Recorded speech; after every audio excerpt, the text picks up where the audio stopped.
Hey YouTube, OWRC here with an update on what I've been doing to the Bomber and the SCX10 too. You've seen some run videos, but yet I haven't done any videos showing kind of the details of what I've done to each rig. So I'm going to take a few minutes and go through each one.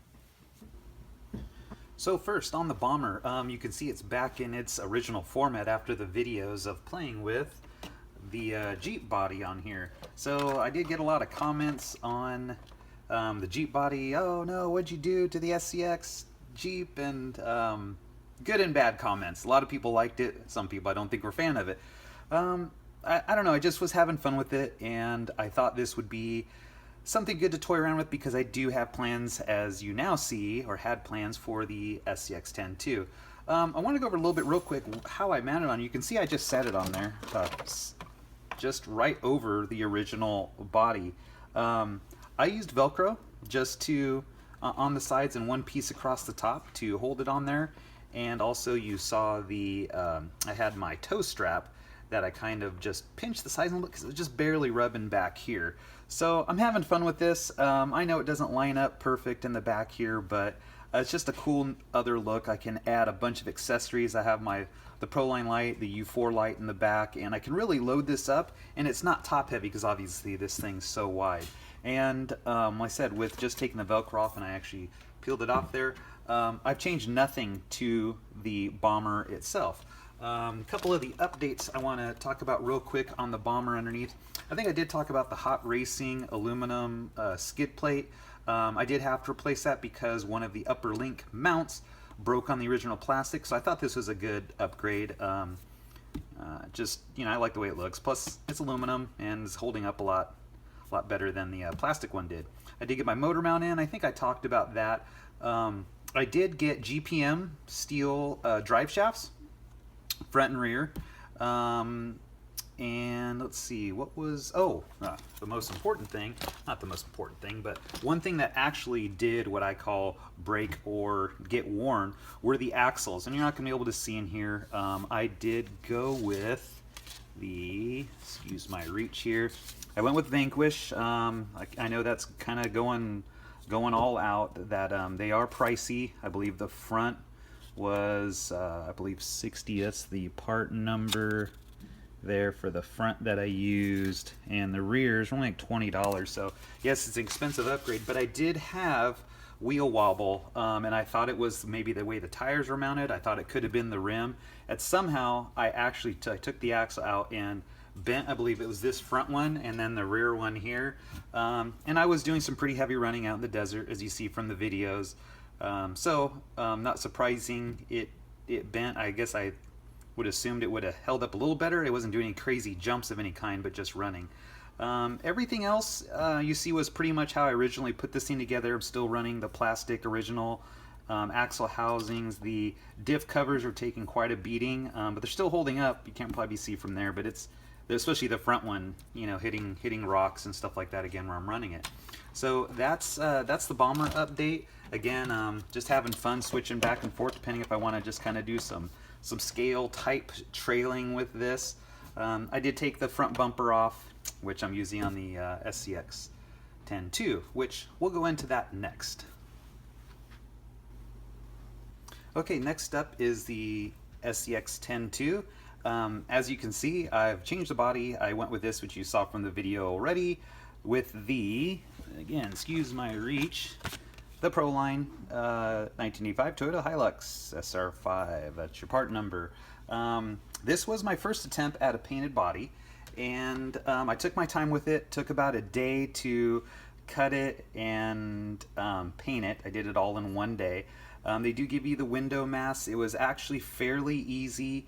I just went with straight black, which is PS5, the Tamiya, which is just your standard black, not gloss black or anything. It has a gloss finish because of the, you know, the shell itself anyway. I did take some tips from YouTube. I'm in Southern California. It was a little bit cold out. So I was doing just the light dusting with a blow dryer, another little light coat blow dryer, and did that. Used about 2 cans on it to do the 2 pieces. So for me, it was kind of a perfect start of doing one color. It turned out great. I'm happy with it. The, you know, decals are pretty straightforward, just the front ones, the rear, the little logo there. So I'm really happy with that. Inspiration for this, I kind of wanted to touch on that a little bit. You know, I have a 9-year-old son who I've recently got into 80s movies. So we were watching Back to the Future, and I just thought this would just be awesome to put together. And so I am working on it. It's a work in progress. I got a few comments. I am getting a roll bar. I got the vintage KC lights to go on it. I am going to keep these are my 4-wheel drive, RC4WD drive, a front and rear bumper. As you saw from some of the pictures, this is actually in the rear, the spare tire holder one, which I can run it with or without. I know without is really, you know, what I'm going for. And I'm going to work on the adjustments here of height. Like I said, the body is, I can still adjust a little bit more, but I have really good clearance here now. So I just like one screw takes this off. This part's spring loaded over here. I can kind of run with that or without it. In the front is going to kind of bring me to what's probably going to take the most time in this video, and I want to talk about my my good old winch that I kind of swapped from vehicle to vehicle. I even had it on the Bomber with the Jeep on there. So we're going to go into this next. All right, next I want to talk about the RC4WD drive Warn winch. I originally installed it, and I did actually I believe 2 videos, pretty extensive, on what I got, and then one kind of showing the quirks of getting it working with a controller. So after trying the original Tactic controller, I did end up switching to my Spectrum, and I did a video on that, kind of showing I use this switch to go up and you know, use this switch. If you clicked it once, it would start to unspool. You did have to click it again to get it to stop, and then you could click it again to reverse it. I just still wasn't 100% happy with that, and I did get a lot of comments and you know, tips. Hey, check this video out. You know, they show you how to set it up with the original Tactic. And I went through all that, and I even tried on mine, did several different things, and just couldn't get it the way I feel it should work, which is how I have it working now with the wireless remote receiver and control unit. I didn't see any videos on this. I just kind of decided to try it and see if it would just work better, because I did, since then, I went back to the Tactic. It's all stock on the SCX10 too, which I kind of need to go into too. I have done one little upgrade to it, but all the electronics and everything is stock. So I went with the wireless controller, which I mounted just with some 3M 2-sided tape there. And I'll show you why I really like this and why I wish, and I challenge everyone, if you can get it working like this on here, that would be awesome. I'm open to it, but I have not seen. So what I mean by that is that if I push this, it's actually when you hold it is when it actually operates. So if I were to hold it, it goes out. Let go, it stops. Push the back in.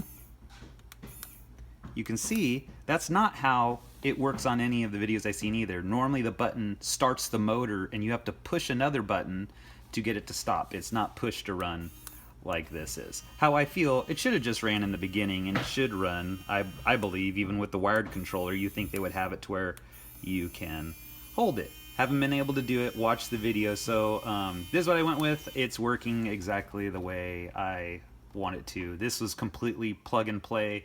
No setup, no messing with the controller. So yeah, so this is, I just wanted to show that, and that's why I really feel I'm gonna stick with this bumper and not go with the you know, Back to the Future tube bumper or style tube bumper, because me and my son do like playing with the winch and pulling things out and doing different things. Lastly, I do want to show you that the one upgrade that has been done on this is I did get MIP Driveshafts. Thank you to Bulletproof RC for hooking me up with those. He had purchased them for his SCX10 too, but he got the kit version, and the transmission was a little bit different, and it didn't line up, I guess, exactly the way he wanted them to, and I was happy to take them off his hands, and so I got them from him and put them on this, which I think is a great investment. Again, I didn't have any issues with the stock ones, but that is the one upgrade that I've done to it as far as mechanically running.